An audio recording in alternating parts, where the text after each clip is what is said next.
കേരളത്തിന് നൽകിയ കേന്ദ്ര ഫണ്ടിന്റെ കണക്ക് നിരത്തി ധനമന്ത്രി നിർമ്മല സീതാരാമൻ. UPA കാലത്ത് കേരളത്തിന് നൽകിയ നികുതി വിഹിതം 46,303 കോടി രൂപയാണ്. NDA കാലത്ത് നികുതി വിഹിതമായി 1,50,140 കോടി രൂപ നൽകിയെന്നും ധനമന്ത്രി വ്യക്തമാക്കി.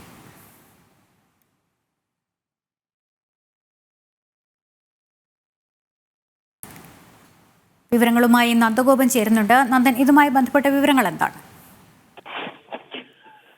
ലക്ഷ്മി, രാജ്യസഭയിലാണ് ധനമന്ത്രി നിർമ്മല സീതാരാമൻ ഈ കണക്കുകൾ വ്യക്തമാക്കിയത്. അതായത് കേരളത്തെ സാമ്പത്തികമായി ബുദ്ധിമുട്ടിക്കുന്നുവെന്ന് കേരളം നടത്തുന്ന ആരോപണങ്ങൾ അടിസ്ഥാനരഹിതമാണെന്നാണ് നിർമ്മല സീതാരാമൻ വ്യക്തമാക്കിയത്. ഫിനാൻസ് കമ്മീഷൻ നിർദ്ദേശപ്രകാരം കൃത്യമായി സംസ്ഥാനങ്ങൾക്ക് നൽകേണ്ട തുകകളെല്ലാം തന്നെ നൽകുന്നുണ്ട്. കേരളത്തിനും തമിഴ്നാട്ടിനും ഇത് കൃത്യമായി തന്നെ നൽകിയിട്ടുണ്ട്.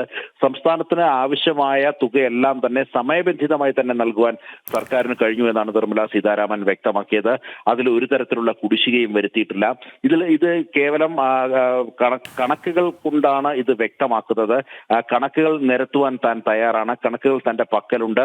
മാത്രമല്ല, സംസ്ഥാന സർക്കാരിന്റെ പക്കലും ഇതുമായി ബന്ധപ്പെട്ട കണക്കുകളൊക്കെ തന്നെ വ്യക്തമായി തന്നെയുണ്ട്.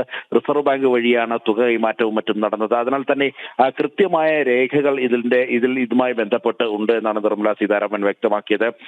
UPA ഭരണകാലത്ത് 2004 മുതൽ 2014 വരെയുള്ള 10 വർഷക്കാലത്തെ UPA ഭരണകാലത്ത് 46,303 കോടി രൂപയാണ് ടാക്സിന്റെ വിഹിതമായി നൽകിയിട്ടുള്ളത്. എന്നാൽ 2014 മുതൽ 2024 വരെ ഉള്ള കണക്കുകൾ പരിശോധിച്ചാൽ, അതായത് ഡിസംബർ വരെയുള്ള കണക്കുകളാണ്, ജനുവരി ഫെബ്രുവരി കണക്കുകൾ ഇതിൽ ഉൾപ്പെടുത്തിയിട്ടില്ല എന്നും ധനമന്ത്രി വ്യക്തമാക്കി.